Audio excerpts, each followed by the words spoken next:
నిజంగా చెప్పాలంటే జూపల్లి కృష్ణారావుకు చీము నెత్తురుంటే, ఆయనకేమన్నా పాలమూరు పౌరుషం ఉంటే తక్షణమే ఆయన రాజీనామా చేయాలి.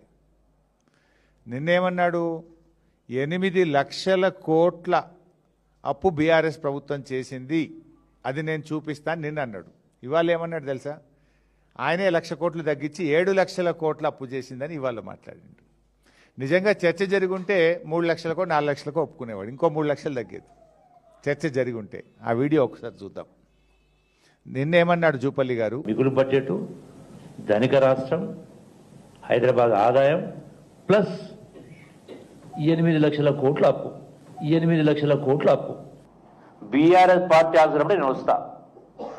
నేను చెప్పింది అబద్ధమైతే నేను పొద్దున్నే రేపు స్పీకర్కు రాజీనామా ఇస్తా. సుమారుగా 7,30,000 కోట్ల అప్పు తెచ్చి రుజువు చేస్తే, రుజువు చేయకపోతే నేను రాజీనామా చేస్తాను. నిన్న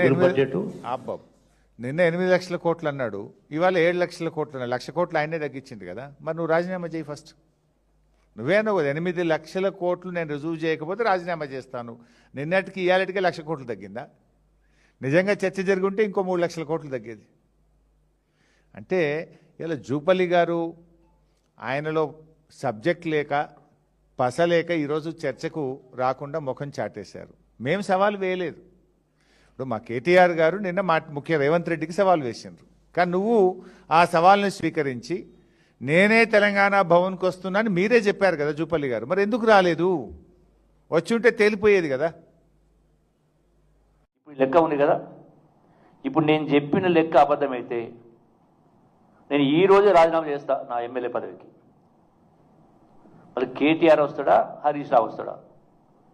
నేను రుజువు చేయలేకపోతే అన్ని 100 అవసరం లేదు, 100 మంది అవసరం, రాహుల్ గాంధీ అవసరం లేదు, రేవంత్ రెడ్డి అవసరం లేదు. నేను రేపు పొద్దున్నే వస్తా. బీఆర్ఎస్ పార్టీ అవసరమే నేను వస్తా. నేను చెప్పింది అబద్ధమైతే నేను పొద్దున్నే రేపు స్పీకర్కు రాజీనామా ఇస్తా. ఈ అప్పు గురించి చెప్పగలితే ఇది ఒకటి చాలదా? మర్చుకోకటి.